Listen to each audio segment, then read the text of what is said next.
जो आम गुजारे सो जींदो रहंदो। मूंखे तारीख़ जी तक़दीर ॾिनी पक आहे जो सिंध सवारे सो जींदो रहंदो। आयल मेहमान दोस्तों मुझा पार्टनर सर शोभान जुनेजो ऐं स्कूल जे स्टाफ मुझा मोहतरम उस्ताद ऐं शागिर्द साथियो अस्सलाम वालेकुम।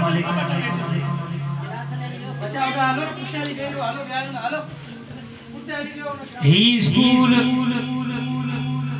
जी असा पाकिस्तान स्टडी में पढ़ंदा हुआसीं पाकिस्तान के बारे में तालामा इकबाल को ख्वाब ॾिठो ऐं कायदे आज़म पाकिस्तान ठाहियो त ईअं ई ख्वाब कमरदीन सोलंकी जो हो ऐं उनखे साबिया सां शोभान जुनेजा ॾिनी।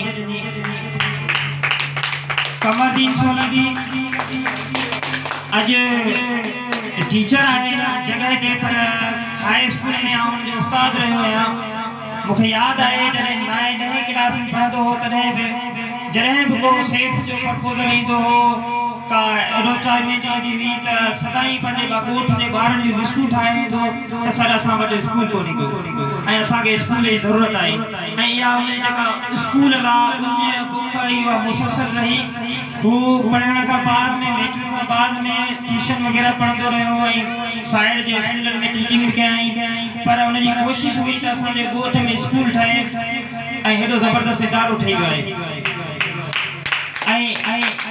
हिन इदारे मां वञण ते मूंखे काफ़ी दुख बि थिए पियो।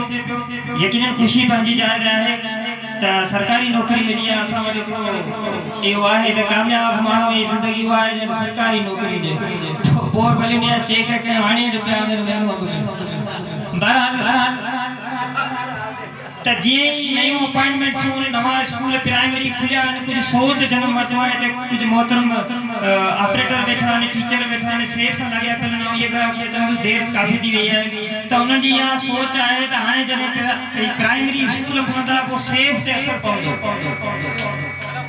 पर आउं सरकारी उस्ताद हुजण जे बावजूदि आउं अॼु पंहिंजे स्कूल मां थी आयो आहियां ऐं पंहिंजो स्कूल ॾिसी आयो आहियां। उन स्कूल जे हिकिड़े कमरे में दरवाज़ो कोन हो ऐं उन जे अंदरि इहा अहिड़ी गंदगी हुई जंहिंजो ज़िक्र बि कोन करे सघां।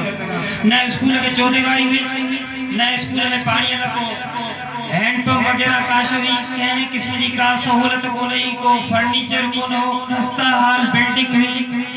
हाणे तइलीम में उस्ताद पढ़ाईंदो आहे पर इन खां वधीक माहौल जेको हूंदो आहे न ॿार खे पढ़ण ऐं सिखण में मदद कंदो आहे।